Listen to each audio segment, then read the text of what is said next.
Well, we talk about the turnaround and how long it takes. You see in funny car, there is Jack Beckman. Ron Tobler just putting the top on the brain box where all the timers and everything is. Jack Beckman is ready to face Melanie Troxel when they come back, and that will be shortly. Jack's putting the mask on now to fire it up. Well, you know, and shortening up the times for the crew. I mean, it doesn't really affect them that much because when they go back to pits, they try to get the thing together as fast as they can. So if they do have a small problem, they still have time to address it. That is wherein the problem lies. If you go back there with a shorter time frame, if you do have a problem, you have less time to be able to address that. But normally these guys can rebuild these things in about 40, 45 minutes. Yeah, let's get it fired, guys. What's going on there, Mike? How come that baby isn't starting? Well, that's starting. Usually what they do is they fire it up on one magneto and make sure that mag is firing, and then they'll fire it up on the next magneto to make sure that they're both going. So that's normal procedure right there. Ron Kircher and V. Gaines are on the line. Jim Yates is now helping Kircher. V hasn't beaten Kircher this year.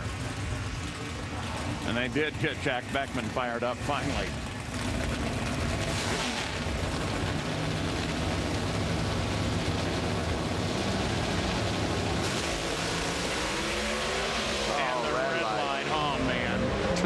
Lights it up again, yeah. That's his second of the season. And Kircher runs a 672, 205 miles an hour.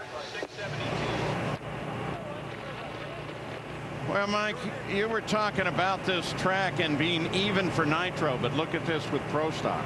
Yeah, 8 wins out of that right-hand lane. Pretty much everybody except Shane Gray with lane choice was taking that right-hand lane. As we go back into Jack Beckman's pit, see the crew member right there. He was tightening down the magnetos. Once they set that ignition timing, they lock it down to make sure that it's proper, right where Ron Tobler wants it, usually between 55 and 60 degrees advance on that timing. And then they start going through and checking everything else.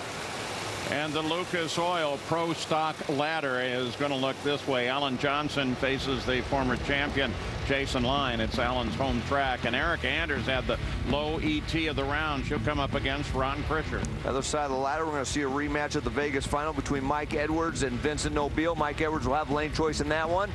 Roger Brogdon will go up against Greg Anderson, and Greg is going to have lane choice in that matchup. To the